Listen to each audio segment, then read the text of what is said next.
Hola, hola. Welcome everybody to Season 3 of the Chicago Techies podcast, a podcast focused on highlighting the voices of Chicago Techies and their experiences.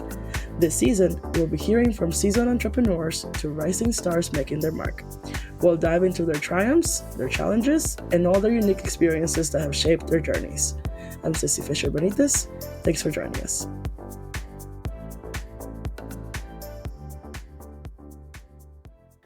Yovana, welcome to the Chicago Techies podcast. Thanks for joining me. I'm so excited that you're here. You don't understand. I'm so excited. Thank you so much for having me, Ceci. I'm so excited to be on here. You and I have both connected. We don't even know. That's the thing. We just kind of clicked, and we don't know if it's been 2 years that we've known each other or 1 year, but super excited to finally have your audience hear us talk one-on-one. Yeah. Actually, you know what's funny? I think where did I just put it? I put it away. But I just found your business card that you gave me when we met. And I couldn't figure out still where you gave it to me, but I found it when I was cleaning, because I was redoing my room and everything. It's brand new, but it was funny. I was like, here it is. When did that happen? But anyway, okay. So let's get started, and let's start with your name, your pronouns, and where you're from. Yeah, my name is Yovana Rosales. My pronouns are she, ella, her. I was born in Houston, Texas, but I was raised in Chicago. So I came months right after my mom had gave birth to this beautiful soul. So even though I was born in the heat, I was raised in the cold, unfortunately. I love that. And how real is that? Mm-hmm. I didn't know you were born in Houston. Or maybe I just didn't pay attention when you told me the first time, but wow. I'm sorry. Okay, bad. I'm taking notes as a friend right now. Does not listen. Got it. I mean, let's be honest. Sometimes we have, we were talking about HDH. What is it? ADHD. See, I can't even say it because I probably have it. But anyway, it's cool. I've been to Houston a couple of times. That's where they host the Grace Hopper conference. They used to, at least for a few years. So I've been to Houston a handful of times, and I liked it. I mean, I feel like you have to have a car there to move around. Oh, absolutely. Texas is not one of those states that it's walkable. Chicago's walkable, mm-hmm. Even with public transportation, very doable. It is not walk friendly out there for sure. Car rental, or know someone who has a vehicle, or you own your own vehicle while you're out there. Yeah, wild. Anyway, okay, let's talk about your journey, your career progression, because you're one of those people that I always found so interesting, that you're kind of in tech, but also in entrepreneurship, but also startup mode, but also business. You know, it's so fascinating. Tell me about your journey, out of school or out of high school, whatever you want to share, college, and then into your career now.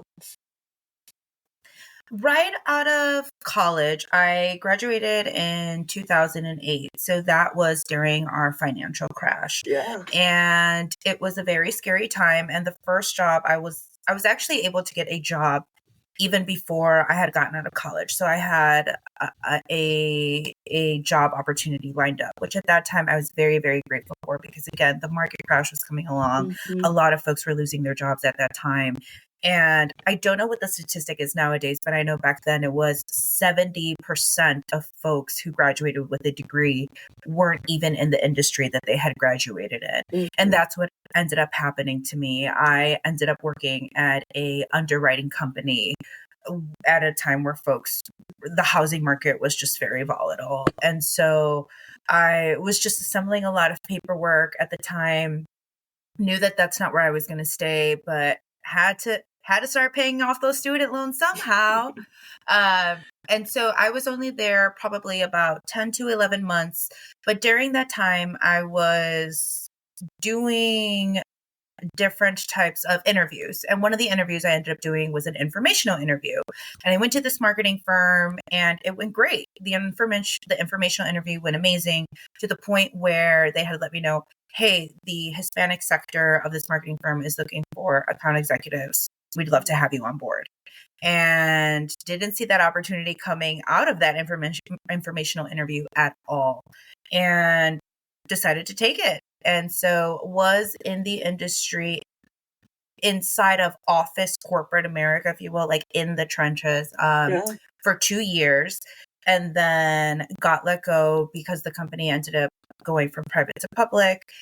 But it was funny because even though I was sitting behind the desk, I now was being asked to do work outside of the desk. So what they call in the field.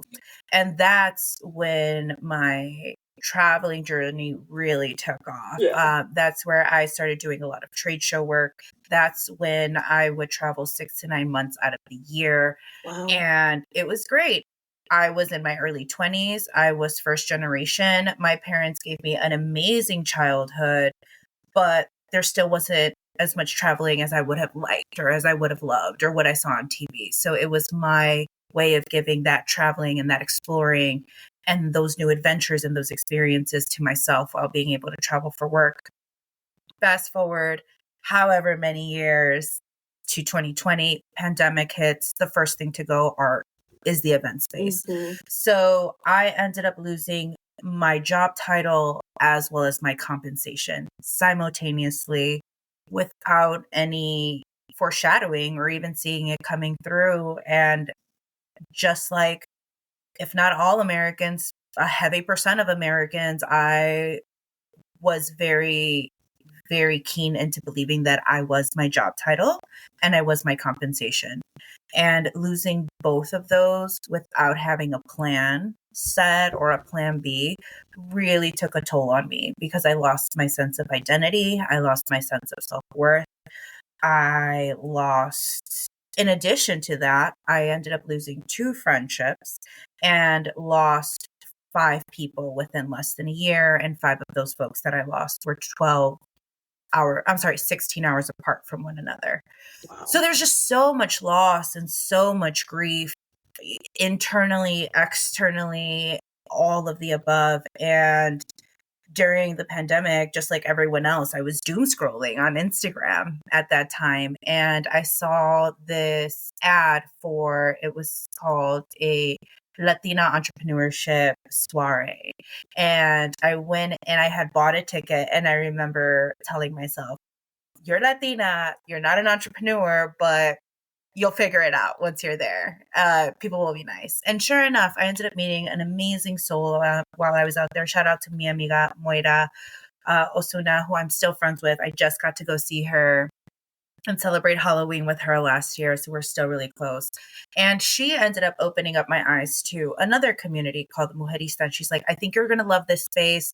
There's a lot of Latinas here. You know, we're kind of all in this messiness of the chaos and the dooming together. And I was like, oh, great. This sounds great. Like I will fit in. And so I ended up becoming very, very active in that community. I would show up to the events. I would give feedback to the events. I would let the director and the CEO know what I felt was missing or what other Latinas kind of needed. Because at that point, it wasn't just professional development. It was a lot of internal development that we needed to do too. And the opportunity came to become a community manager for that community specifically called the Mujerista. And the director was like, I think you'd be a great fit.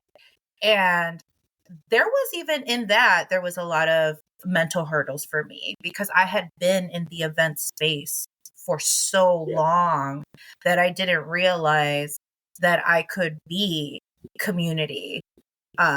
I thought it was either one or the other. But the CEO and the director saw something in me that I couldn't see. They betted on me. They took a chance on me, and I ended up thriving. I thrived to the point where I created my own business and started being virtual managers for other businesses that were heavily in either tech spaces, mental health spaces, entrepreneurial spaces, and Latina spaces. And I think that's kind of how everything just became a beautiful unison, because that's where I realized all of us are multifaceted. We're not just professionals. We're not just, amigas. We're not just moms. We're not just titis. We are everything in between. And so if you're able to create a safe space, an authentic space where folks can show up and be their true selves and tell you their fears, you're not going through this alone, and being able to build those in different facets in different industries has been super impactful, not just for the folks in the community, but for me as well. Like I always talk about how I was able to accelerate my healing, my finances, my job titles through community. Like, yeah, it's my community that is able to share their audience and tell me, hey, so and so is looking for a consultant in tech, or hey, so and so is looking for a consultant in community. Hey, there's this event going on. We know you have 14 years experience. Can you come and consult for us? And so it was always my network that was able to get me from that dark hole of, I'm no longer my job title. I'm no longer my compensation. I am the impact that I'm able to give my community. Yeah, I love that. And you kind of answer my next question on this last bit. But I'm going to go back to unpack a little bit of the things that you said. Well, first of all, thank you for being super vulnerable about your overall experience, and speaks volumes of like the resiliency that you had to endure. Going through all of those set of setbacks and challenges. I mean, I think COVID really did a number of a lot of people, and then we all have so much loss and so much grief that people are still dealing with that. For anyone that's kind of experiencing those dark holes right now, or that darkness, that grief, what advice do you have? I think it's, as a society, as American society, we treat grief not in the way that it should be, which should be, 1, acknowledged, 2, honored, and 3, grief is always going to be a part of your life. Some days are better than others. And it's okay to sit with that grief, but don't let it sink you. Find community, find those folks that you can ugly cry with, to the point where, if your eyes get puffy or they're a little swollen because of how many tears you've had to shed, and there's no judgment, like, lean in on those people. You don't have to do it alone. And what I actually did, so one of the people that I lost was my grandmother, and it was a 2-year transition because she ended up getting diagnosed with skin cancer. And anyone who knows a cancer patient, it's a longevity type of transition from this world to the next. And my mother and I were her caregivers, my mom heavily specifically. And I could see the burnout. I could feel the burnout. But my mom had nowhere to go except for me, right? Like, sharing her experiences with me. But I'm not a therapist. I didn't have the tools or resources, because as first generation and immigrants, we don't know how to navigate these waters. And so I remember I was slowly letting her know, like, I think therapy would be great for you. I think this is a great option. And folks, when I tell you it took time, I mean, it took time. But as soon as she said, I think I might need to see someone, I took that opportunity, ran with it, and got her in. And I was able to get her into a counselor who specifically was specialized in grieving. But for me, I did the same steps. I knew that I had to find a therapist. I started talking to some folks, and some folks would be like, oh yeah, that sucks. And so I knew at that point, okay, they're not for me. They're not going to be part of my grieving circle. But when I had other folks say, I hear you, I see you, I also went through this experience, this is how I got through it, those were my people. And I knew that they were going to be part of my grieving circle. That doesn't mean that the folks that couldn't be part of my grieving circle aren't still part of my life. They just weren't part of my life at that time specifically. And if it's anything that I want folks to take away, it's be comfortable with your grief coming in waves. My grandma's been gone now for 2.5 years. And I want to say last week something happened and I just started bawling. And I told my dad I had to call my dad, and I was talking to him about it. And he was like, this is your wave that you're riding. It happens. Like, you talk about it all the time. Embrace and be grateful with the fact that you still know what her voice sounds like.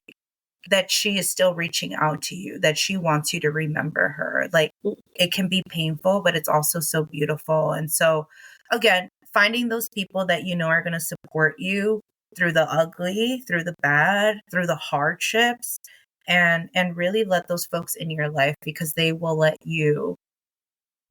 guide you to the other side. First of all, like 100% agreed on leaning on your community for those difficult times. I think, I consider you one of those people. You actually came into my life when I was going through a pivotal time in my personal life. And it's been nice to have a community and also you in that community. I also agree that sometimes people are not ready to help you or to get you through that hardship. They're just not ready. And that doesn't make them any less valuable. I feel like people are in their own journeys. But I 100% agree that like leaning on a community can definitely save your life. It's real life. It's real life. And a lot of folks don't talk about it.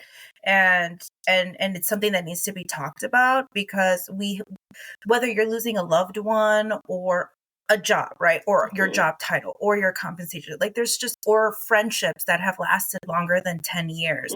That's all grief. Yeah. It's all grief. And some folks are going to show up and some folks aren't. And so the folks that do show up, like, just lean on them. Yeah. And actually you use, I want to talk about this transition from like community and events, and because you still do that, but you also have been very big on the AI like advocacy space. I mean, you branded into this like AI Latina, and I love it. It's like you're owning it. So tell me about, kind of transitioning or kind of doing that kind of work, because you use AI a lot for mental health purposes, for self-care. So can you tell us a little bit about your experience in when you decided that this is something that I need to do? This is something that I want to focus on for the communities. How did that all kind of unfolded? Yeah, so still doing virtual community work. I realized no matter what platform I was on, whether that was social media, news platforms, different types of outlets on where I get my newsletters, every other article that I would see out there, and this was last year, about like last July, so July 2023, every other article I would see out there was AI is going to take over your jobs. AI is taking over, low-key world ending. By the way, did you know that AI is going to take over your job? So like stock markets are like haywire. And no matter how much work I've done, I think the PTSD was coming back of that. You're going to lose your job. The compensation is not going to be the same because robots are going to take over. And so, right. Like I was just thinking the worst, like, like when I say I was thinking the worst, I mean the worst. Walking Dead status at this point is what I was thinking. And Terminator. However, I started asking other Latinas within my community, because most of the Latinas that I have in my community are entrepreneurs, or have actual 9-to-5s, corporate jobs, and then have their side businesses. So still entrepreneurs. And so I would ask all of my Latina entrepreneurs, hey, do you think AI is going to take over our jobs? Like, I do community work. I know consulting folks. I just all types of folks, right? Folks that build products, services, etc., coaches. And the consensus that I kept getting was, I don't think so, but I don't know. And so then the real question became, well, why don't we know? And it's because we're not in those spaces. We're very underrepresented in those spaces. I mean, Ceci, Latina in general takes up only 3% of the whole tech space. Specifically in AI, Latinas take up less than 1%. So that means that we are not being asked to program. We are not being asked to analyze. We are not even asked to be beta testers for all of these different AI platforms that are out there, meaning that the prejudices, the biases, and the discrimination with all these AI products is beyond prevalent. And that was it's shocking in a very bad way, because if we're not in these spaces, that means that we are not getting exposed to this, meaning that we're left behind yet again. they are saying that this is going to be the fourth like industrial revolution that's going to take place, artificial intelligence. And if we're left behind, that means that we are going to be even further from the needle than we already are. And by this, I mean, right now, Latina professionals are only getting paid 53 cents to a white man's dollar. If we are not using the same tech bro resources and tools like these LLMs, like these image creators, like these like AI podcast platforms, how larger is the gap going to get? It's at 53 cents now. What are we looking at in 2 years, in 5 years? Because it's going to drastically change. So that's when I decided to make it my mission of, I'm already in community. I'm already out here, in the event space. I know the event space like the back of my hand. It's been, like I said, 10 years plus, I think 14. It takes community to get into events because you need to fill up those seats.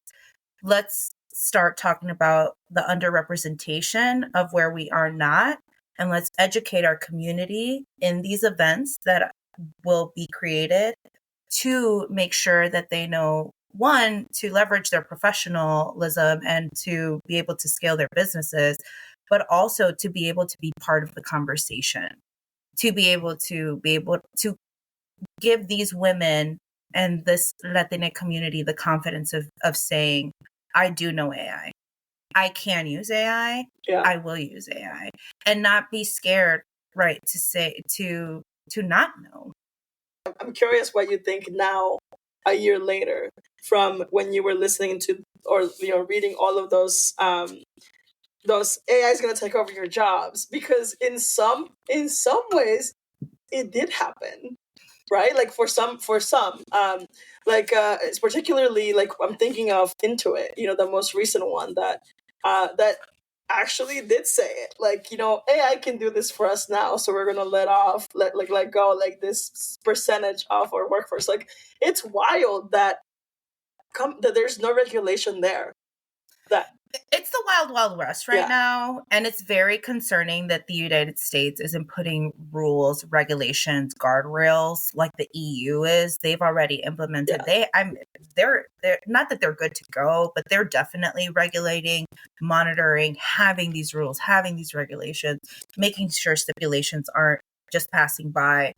I mean, some of the AI products that we have here in the United States are not even usable in other countries because of how strict their rules and guidelines are. I will say there's an example, and before Microsoft Excel even existed, that used to be people's actual jobs to formulate all of these calculations, to be able to create these spreadsheets manually, etc. Yeah. Once Microsoft Excel came, all of those folks lost their jobs. All of them. However, now they needed folks to be able to maintain all of Microsoft, right? Including Microsoft Excel. They needed the engineers in the background. They needed the security folks in the background. They needed to make sure that everything was still intact. So even though folks lost their jobs, there was 700,000 jobs that were created at that time. I was speaking to Ruby Garcia not too long ago, and I forgot what she had the number. It was backed up by data. I believe that within the next year, there will be like 1.2 million jobs that are going to be available to folks. And it's all like AI related. And so it's true. AI will replace some jobs, as we know, customer service. We can even see it. Like today, I was, I'm working on an affirmation deck that I will be selling, and I was on Moo, and I spoke to an AI chatbot first before it brought me to an actual human being. So my interaction for the first 15 minutes was with the chatbot. But I don't think when it comes to like call services and things like of that nature, it will replace a good percentage. Yeah. But I think if you don't know how to use AI, you will be replaced by a human being who does. And I'm not saying that you need to be the end all, know it all, be all. I'm just saying learn the basics, get really good at the basics, because you will have a better foot to get into the door than someone who doesn't even know where to start. And a lot of these companies, they know they want it. They say that they need it, but they're still not willing to put in the dollars for it. So that's when it becomes the individual's responsibility to learn from themselves. And that's what's called professional development, like on a single status. Yeah, and right now there are a lot of resources available to start like learning and dabbling with AI and to level up, because it is. I think I also agree. I think it is the future. I think a lot of people. I mean, this is the revolution. Look at that new revolution you were speaking of. I think it's. I mean, if you think about it, like even early, like what in the last 10 years, restaurants also started using kiosks, like self-service, like maybe some of those jobs were lost probably. So these are just patterns that continue to happen, and I think they will continue to happen in the long run. I mean, I think up next, like this is just a kind of hot take, but I also think quantum computing is going to do its number. There's going to be a lot of more technology that is not here yet, but it's on its way. That is going to impact a lot of or at least or economic impact. It's going to have a lot of economic impact, but it's also going to have a lot of loss, like of layoffs. It's just keeps on happening, like these patterns. So well, I mean, when you think about AI, like where do you think people can get started? Just like the first, someone that doesn't know anything about AI, like where should they go first to kind of get started? Well, come visit me. I'm working on a course. I'm going to go ahead and plug myself in. I'm working on a course. There is a wait list. I know you're going to have the link. So, definitely make sure to put yourself on the wait list. But, I started off with easy as edX, Coursera, like started from there. And those are the ones that I personally use. I know that there are folks that, are on YouTube and then have like social media gurus. I just personally feel a little more confident with edX and Coursera. So I would just say start there, and look at anything that's on a beginner level. I want to let folks know to not get intimidated by all of the noise. And that's where my fear came in, was listening to all the noise, intaking all that information, getting consumed by the clickbait. Yeah. Let's call it what it is. And if you get rid of all that noise and really turn your fear into curiosity and your curiosity into education, you will be a lot less fearful, a lot less scared than all of the constant change that's happening. And I tell folks that all the time. Am I an expert? In some folks' eyes, but that doesn't mean that I know what's going to, I can't predict the future. I can only read so much, but, as long as you take out that noise and focus on the essentials, you'll be more than okay. And here's the thing with AI. It's not even changing daily anymore. It's changing hourly. So even experts are not as up to date as what we think they are, because things are changing because of how accessible and fast technology is. It's changing hourly. So by the time this podcast airs, there's probably going to be some type of change within AI, right? Like, who knows? Maybe the United States will have their regulations and their rules in place. Who knows? As of right now, they don't. But don't get wrapped up in all the hoopla, and know that experts are just in the same boat as like regular folks are, because it's so new. It's the wild, wild west. So we're learning hourly, by minute, by second. Yeah, I mean, I think it's important to just like humanize everybody. Like everybody is out here trying to figure it out. Even experts, as you say, and even like the engineers that are creating AI, and everybody's just trying to kind of figure it out and come up with the latest technology in it. But I know one of the things that you do is you also teach people how to integrate AI with their entrepreneurial, with jobs, with their work. What's one of the things that you can tell us that you do, at least, or success stories? Like how have you integrated AI into your day to day? Girl, how have I not integrated AI in my day to day is the real question. And just to give folks a backstory, the reason why I heavily rely on AI as an entrepreneur is I have this disorder, and it's called PMDD, and it stands for premenstrual dysphoric disorder. And basically, what that means is my hormone levels between a week and a half to 2 weeks of my menstrual cycle come all the way down to the point where 38% of women with PMDD have suicide attempts. Like, that's how much dopamine and serotonin we're not creating.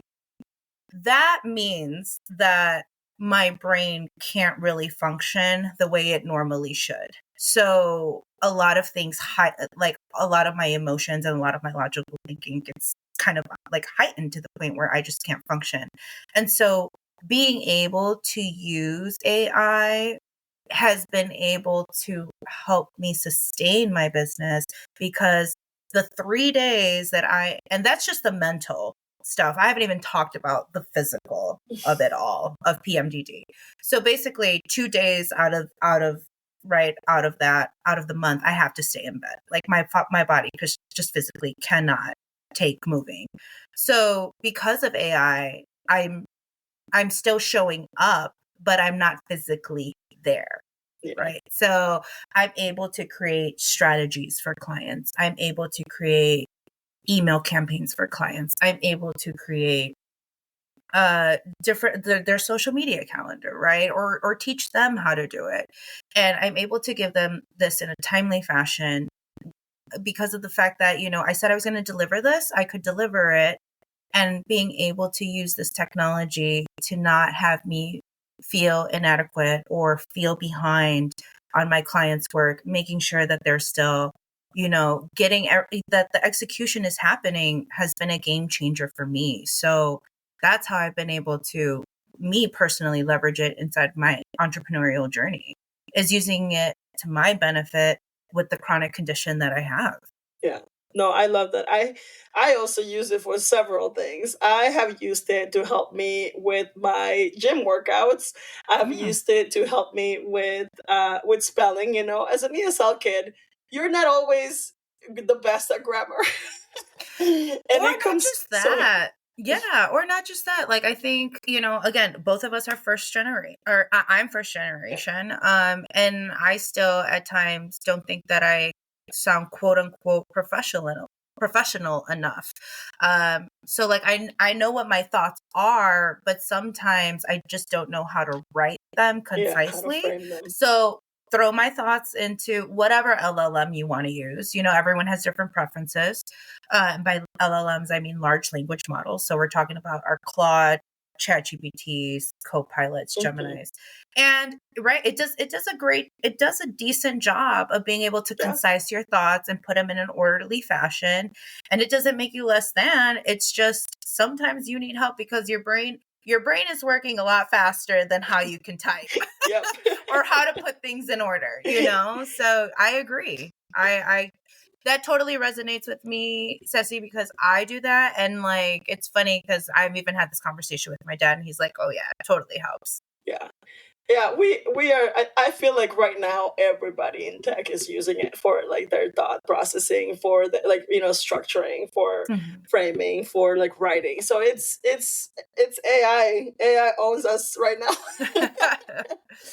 But anyway, I want to transition to talk about one particular event that you are organizing right now, and that's Latina Brilliance. I know about it because I went last year and I had a blast. So I definitely want to hear how Latina Brilliance came about. Last year, we can talk about last year. It was great, but I want to focus on this year because it's coming up. It's 10 days away. 10 days away. I am so sad. I'm going to miss it. But you already know that. You already know why. I have a family situation to take care of in Mexico. So, but I am so excited to tell people about Latina Brilliance and help you put it out there because it's definitely worth checking out. So tell me about how Latina Brilliance came about and what it is. Yeah, absolutely. I'm so excited to talk about Latina Brilliance. Before we talk, though, I do want to give a real quick disclaimer on AI before we finish that topic. Oh, yes. Folks, folks, just to, especially for my creatives, please, please, please be careful with the material that you are putting into these LLMs, because right now they are training models on all of the content that you put. And so therefore it is no longer yours. It belongs to that bigger company. So whether that's Anthropic, whether that's Google, to the point where now there are creatives that are having lawsuits against Google, Anthropic, ChatGPT, OpenAI, because they were never, one, told, and then two, they're not even getting compensated for artificial intelligence being trained on their material. So if you are writing a story, a song, right, a script, something that is very creative that belongs to you, please, please, please be very weary of what you are throwing in there. Okay, me and you talked about emails, that's a different story, because that's professional. But sure, once it comes to your stuff, like your personal things that you would maybe want to sell one day, or make money off of one day, please be very wary of what you're putting in there. Yeah, good to know. Yes. Now, to Latina Brilliance. Latina Brilliance is a one-day summit where we come together as a community, share our stories, amplify our voices, and hit heavy topics where we as Latinas are underrepresented. So we are talking about 4 pillars, which are community, entrepreneurship, or professionalism, finance, and tech. And my myself, as well as my co-founder, her name is Karina, we met, gosh, I can't even remember. I think we met maybe like 4 or 3 years ago, 2021. So we met in 21. We're in 24. So we met about a few years ago. And we knew we wanted to work together, but we didn't know at what capacity. Mm-hmm. And so we just left it at that. Like we liked each other, and we're like, okay, we know we're going to work with each other, and that was it. Yeah. And it took us 2 years to come back into each other's lives and have the launch of Latina Brilliance. And during that time, there was just so much growth that both of us had to do individually, right? Professional growth, personal growth. And so I think with that time, with all the growth and all the simmering that happened, when we finally were able to see one another, we just got it. Like we were on the same page. We knew that we had the same values, and we knew what we wanted the outcome of this event to be. And so that's how the summit took place. Her and I are both very into mental wellness as well, mm-hmm. and keeping in tune and being one with our ancestors. So because the summit hits heavy topics such as microaggressions, starting within the home, pay gap, financial literacy, technology literacy, we start off with grounding practices. Last summit, it was a sample healing. This time we are having a cacao ceremony where the cacao is being directly imported from Mexico, I believe Oaxaca, but I know Mexico for sure. And then we end with the somatic dancing, because that's just a lot of, heavy energy that we kind of just want to shake off. Also, as I had mentioned earlier, we're multifaceted. Like, we're not just here for the professional development, the professional learning. Like, it's time to move those caderas, move those hips. They've been sitting in these chairs too long. It's okay to wiggle. It's okay to look silly. It's okay to heal that inner child. Let's bring her out. And so just being able to cultivate a very safe space where you can be yourself, show up as you are. We had some folks, myself, I came in a business suit, right? Like I wanted to test my suit out. It was a dope suit. I just gotten it. We had other folks coming in joggers and leggings. Like, show up as your most authentic self, because we are here to embrace the differences in each and every one of us, but unite through our values that we have.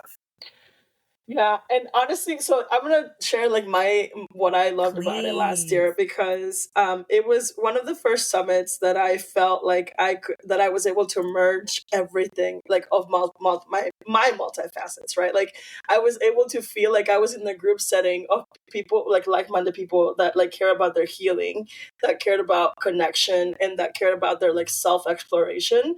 And I think that was really intense because it was also Latinas. So it felt like it was, like a summit that I didn't know I needed. So I Mm. really enjoyed that like authenticity of like having a blend of the professional, the entrepreneurial, but also like who we are and our ancestors, and like everything that like we have kind of seen growing up, with our abuelitas or abuelitos, like with what they use for healing, like the incense that they use at church. Yes. Like there were things that like I was smelling things that I felt like I was back in Mexico when I was growing little, like inhaling that air, or and just kind of and hearing like the curaderas, like the healers. Um, Mm-hmm. and it just felt really cool to be able to like meditate in this space of like-minded people and professionals, but also like embracing everything that we are. And I was really inspired by it. So I feel like it was such a great event. And I feel like people, especially Latinas, if you're Latina, I mean, if you're not Latina, you're welcome too. Like there was a white girl there last year too. I feel like there's a lot of it definitely like it definitely, what's the word that I want to use, promoted healing Mhm. for me. It definitely promoted this thing that I had forgotten, of my ancestors, of it helped me slow down, and I think that was Mm. definitely needed at the time. And I feel like I still want it in my life. So I'm really excited for you all that you're bringing it back, and more people should definitely be aware. And this year is downtown. This year is a Tech Nexus, right? This year, yes. So shout out to Cindy and Bree from Code Your Dreams. They were able to sponsor the Space Tech Nexus for us, which is in the Civic Lyra or Mm-hmm. Lyric Civic Opera building, which is on 20 North Wacker. So yeah, in downtown, we knew that we wanted to make it bigger. We knew we wanted to be even more intentional. So this time, the feedback that we got was we loved the chats, but we want like real examples. We would love workshops. So now we're going to have 2 workshops, one on finance literacy and one that I will be conducting on just beginner steps for AI, where we'll talk about the AI prejudices, the Yeah. biases, but also how to use it, not just for your professional life, but also for just your everyday life. Like you had mentioned workouts, I use it for recipes and for vacations because I am done being the eldest daughter and vacation being my responsibility. I will Yeah. leverage AI and all that. But no, I think you bring up a really, really good point, and Karina and I were very intentional with that. I think especially whether you're a professional 9 to 5 corporate or you're an entrepreneur, you're just always on the go. There's always something to do. You never have time. And so I love that you had said, it helped me remember, it reminded me of when Bernice is our sponsor for the lunch that we're going to have. She is CEO of El Hongo Mágico. And she said it helped her be present and it helped her just be. And I think we tend to, especially as mujeres, right? Especially as jefas, like we have so much things to do. And so being able to and it's a day, but you know what? We feed you a good desayuno. We had mango mojito for the magic mushroom for lunch, and we have like snack. This time Siete is providing us with snacks. The Chico will be sponsoring us with the drinks around for the whole day. So we know how heavy it is and we know how long it is. So we keep you nourished throughout the day, but it's a time to just invest in yourself and realize that comunidad is here. Chicago's a vibrant community of Latinas, and we're always busy and we're always on the go, but this is the time to connect with jefas that are like-minded, that share the same values, and that just they want to grow together. I think that's another thing that we miss is when we grow up, there's a lot of factors that play into our lives. And it sounds funny, but it's actually reality. A lot of us grew up watching novelas, right? Like when my mom was at work, my grandma was watching over me and we would watch novelas. And you see the toxicness that happens in novelas, right? Like, let's not go too far. Rebelde, I went to their tour in October and I was just like, oh my God, this was trash TV. Why was I allowed to watch this in high school? But right, it was just the animosity, the hate towards women, the cat fights, it's so bad. And so that is kind of almost ingrained in us. But being able to be with women that are trying to change that narrative and that are rooting for you and want to help you and want to collaborate and want to get your projects off the ground, it's just a game changer. Yeah. And on that note, I definitely want to give you your flowers for being such a breath of fresh air and using your platform to elevate other Latinas, other people, other businesses. I mean, at Latina Brilliance, you're going to have a lot of entrepreneurs.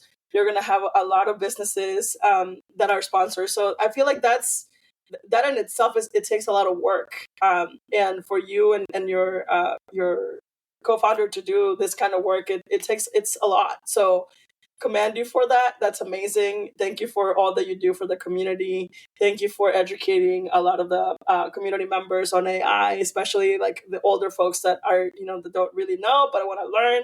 People that tune into your LinkedIn lives. I've seen a couple. You even were at my house doing one once. You're so committed. You are so committed to doing it. Like, I was like, yeah, you can sit here. I gotta go shop, but you can do it here. I'll see you when I get back. It was awesome. I think you do what you do, and I don't know if you get thanked for it a lot, but I mean, you definitely should be, like, every day. Thank you for uplifting all of our communities.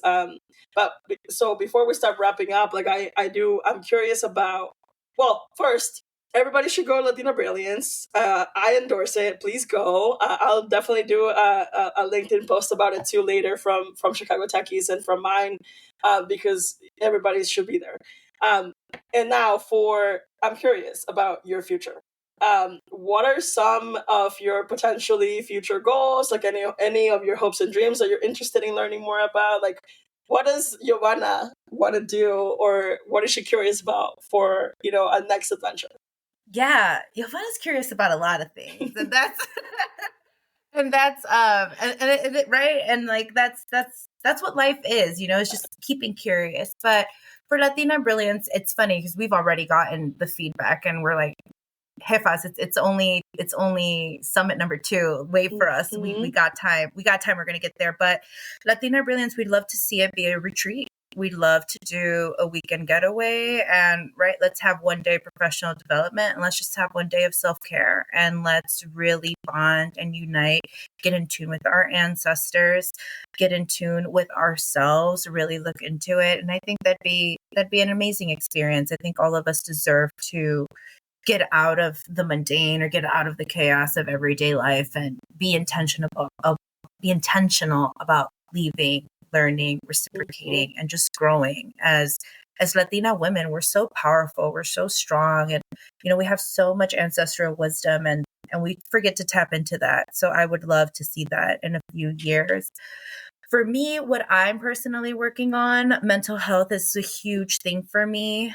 So I am actually working on an affirmation deck right now that has to do, and it ties entrepreneurship, professionalism, as well as Latinidad.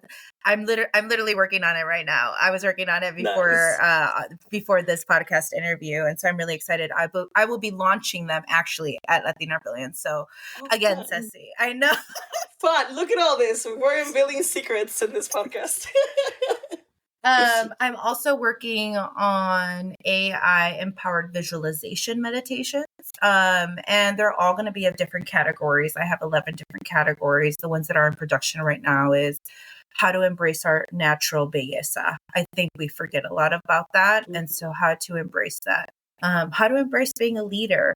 Being a leader does not mean that you are a director. It does not mean that you are a CEO. It doesn't mean that you're a co-founder. Leaders start from the basic positions, right? I mean, I started off as an associate, I started off as an assistant. And so leadership starts there. I think we get confused all the time. And it's just like, no, you can start here. So being very intentional about, yes, I use AI for everything, including for mental wellness, but being able to bridge that gap and bring those two together to create a more centered self so I can be present and do the work for la comunidad, do the work when, right, asking for these big sponsorships, being able to be centered and being my whole self. And so, just taking those 5-10 minutes out of the day to look at the affirmation deck, to do the meditation really quick, to do the journal prompts. So that's what I'm working on is merging, not just talking about it and but actually having products to showcase that both can merge together. Yeah, I love that. Was that supposed to be a secret or no? Because I'm not going to edit it out. No. It's literally, it's in the works. I beta tested the Latina leaders, and that one's, I've been able to beta test it a few times now, nice. 3 times. And so it's great. And I'm just like, oh, you know what? Hopefully by the 7th, I'll have it so folks can purchase it. That's great. That's awesome. Well, I am excited I'm excited to hear all about it. I'm going to see if maybe some of my friends can go so they can tell me all about it too. I want to be a fly on the wall there. But anyway, thank you for joining us. I do want to ask one last thing for anyone. How can people connect with you? Where can they find you? Where can they find Latina Brilliance? Just share anything that we can add to the show notes as well. So for LinkedIn, I'm predominantly on LinkedIn, and you can find me by my name, Yovana, Yovana, last name Rosales. I need to be better at Instagram, but y'all, your girl is an older millennial, so she only has time for one platform and one platform only. But if you are an Instagrammer, please feel free to find me at ai.latina. Like I said, I will be more intentional, hopefully by the year 2025. But if you really, really need to get a hold of me or just want to see the cool things that I'm working on, it's going to be LinkedIn. Yeah. Awesome. And then the date for Latina Brilliance. Yes. So Latina Brilliance is happening in 10 days, folks. So it will be September 7th, which is a Saturday. Doors open up at 9:15. And like I said, it's an all-day event. We actually have our schedule on the website itself. So if you go to latinabrilliance.com, you will see a tab with the schedule. So doors open, I apologize, doors open at 9:30. And we're closing our session with a networking mixer with our cocktails being sponsored by Vida Mia Cocktails. So a great place again. And when I say you don't need to be a professional, you don't even need to be an entrepreneur. If you're just I need comunidad and I need some Latinas to talk to, or I need some inspiration, please come. And don't feel that you need to be on. I think a lot of folks sometimes get intimidated where they hear the word summit or conference, and it's okay, I have to connect with 10 people by the end of the day, and I need this many business cards and this, that, and the third. And that can get overwhelming to the point where sometimes you don't even want to go. I've gotten to that point. And, shout out to my really amazing friend, Paula Pinheiro, who told me sometimes it's cool to just exist and listen to everything that folks have to say. You take in what you want, you release what you don't. And so when I say please come as your true authentic self, if that means the joggers, if that means the leggings, if that means that you're going to be more on the quiet side and just be an active listener, that's still participating. You are still showing up for you and yourself because you made the investment in coming. Speaking of investment, my promo code, all caps, AI Latina, will get you $10 off of the ticketed price. So please feel free to use that code to get even more of a promotional discount that we have. Hope to see you there. We had mentioned that it's going to be at Tech Nexus. So we're just really, really excited. I just got some packages, some product. Oh, and then this time around, Ceci, I'm like, I don't even know if I should be telling you this because I know you already have FOMO. I am so mad at you right now. Because of the fact that we're going to do the 2 workshops, we need to make sure that you folks are on point. So we have branded Latina Brilliance pens for you, as well as branded notebooks for you all. So don't even worry about that. Just show up. We got you. But like, save me one. Cute, sorry, boo, but like, where's mine? Yeah. Love. Yeah. And like Ceci said, we are here. Our material is right for Latinas because of the fact that we're so underrepresented, but this is a safe space for the LGBTQIA+ community. We are here to hear your voices, your stories as well. How all of this impacts you, because just as us, underrepresentation. So we're here to, like I said, create safe space for both Latinas and LGBTQIA+ communities, and we welcome our allies. Yeah. Well, thank you so much, Yovana. This is amazing. You're amazing. I'm so excited for Latina Brilliance to hear all about it. But I'll definitely be there next year. And God willing, I will be secure enough to be also a sponsor for next year. But we're working on it. You know how it goes. But you know what? And I think that, and again, like, I love that you brought that up, because sometimes, like, sponsorship, yes, obviously Latina Brilliance wants the monies, right? Like, we want Ceci's monies. But like you had mentioned, you're going to post it up on Techies. You're going to post it up on your personal. That is cost-free to you, but we are able to leverage your audience. And so that for us is a win. Like, the fact that our community is amplifying, they want to see it grow, they want to see our impact, they know the value, so they want to showcase it. So thank you so much for sharing it. And I think that's like, that's you helping us now. Yeah. Like, yes, we will get Ceci monies sooner than later. I'm manifesting that. But you, just by sharing on your various platforms, is already impactful to us. So I appreciate you, and thank you for that. Well, no, thank you. And thank you for being here. This was great. I am excited for you and what's to come. And yeah, best of luck with the event, and best of luck with all your goals. Thank you.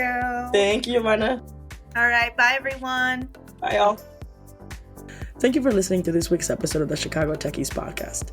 If you enjoy listening, don't forget to subscribe, share, and leave a review on iTunes. Let's continue the conversation on social media. We are at Chicago Techies on all social media platforms. Thank you again, and we'll see you next week.